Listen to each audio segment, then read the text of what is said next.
People think that we go on and perform termination. I have not done termination in my life. But what we do is that we train doctors and midwives. We equip hospitals so that the women will have the right to go there and have safe services.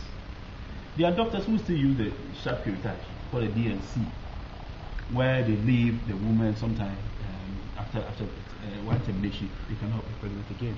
We think that is wicked for anybody to use sharp curettage on the woman, especially that sensitive area. So what we train. Can you repeat that? If you have DNC. No, there's a rule for DNC, but the way that we use DNC in our system sometimes destroys the womb of a woman.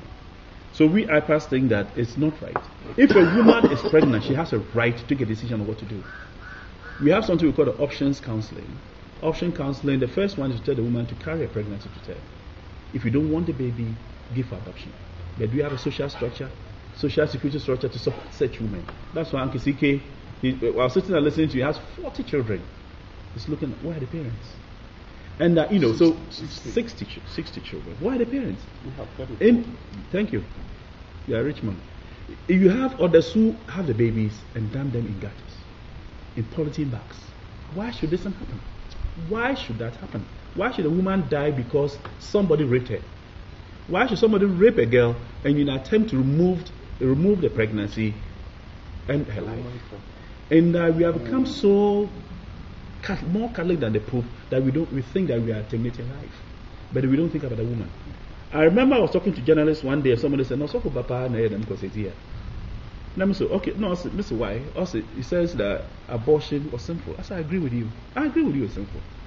I don't do abortion. I train people to do it. I support them. It's sinful. But let me tell you what: if the woman dies in the process of terminating, having unsafe abortion, and dies, she has no chance of reconciling with her maker because she died in the process. She died in sin. But if I do it for her and she's alive, then she can have the opportunity to repent. What about that one? Also, I'm told. Look at it well. You see, we tend to think for people. And if you find a woman going through that stress and you allow her, and I remember I talked to a doctor in I said, Vanessa said, if she dies on the table, I don't care because she made a mistake. I said, come on, you are a human being. Our hormones are right. People have different sex drives. Somebody has very high sex drive, and no matter counseling and preaching, no preaching has changed anybody. I don't believe so. That we give people will still go and have sex. It's part of life. So if it happens, what counsel can you give this girl? So we have this options counseling. We tell them to take their pregnancy to term. If you don't want a pregnancy, what do you want to do? And she tells you that this is what I want to do. We tell, go to a safe place where it will be done safely for you. And after that, we give you contraception. Unfortunately, in Ghana, we call it family planning.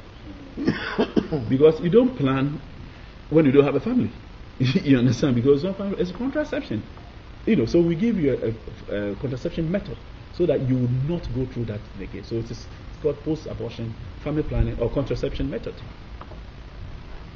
We have battled with it within the Ministry of Health, Ghana Health Service.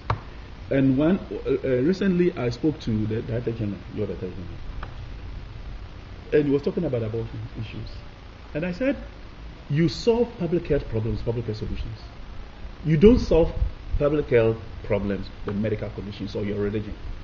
Religion plays a role when the woman is alive. When she's dead, there's no religion.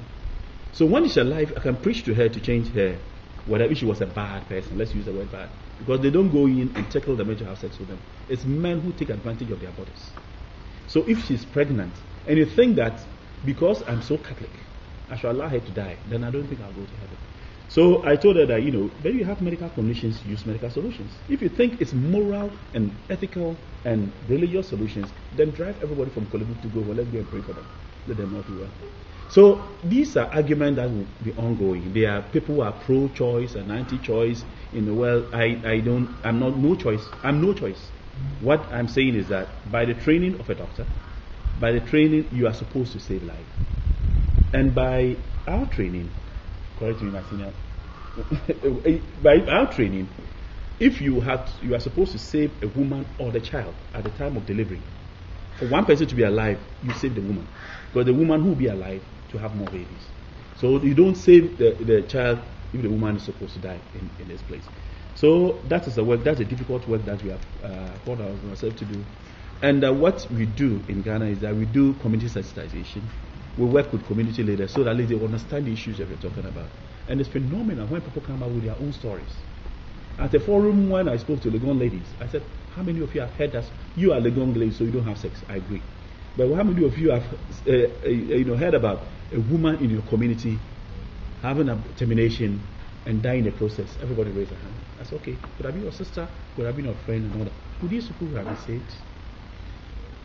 From master offices here. No, these are the things that push me to thinking that we can do something to save women's lives. If Kolebu can tell you they see 30% of the deaths as a result of that, Konfanaki says 20. I don't know what Fio Quanta says. You can death due to that. And if you see some of the implements that the women use out of desperation, and I always say the woman who doesn't have a child will do everything to have a child. That same desperation is a woman who doesn't want that fetus.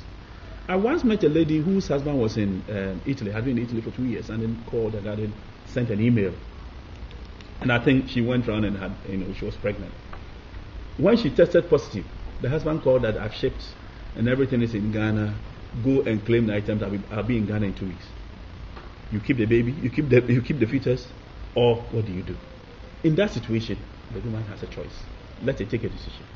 But we sort of use our own morals and our own values to judge people. I don't think anybody has a right to judge any person. That is the work of Ipas. That's what we do.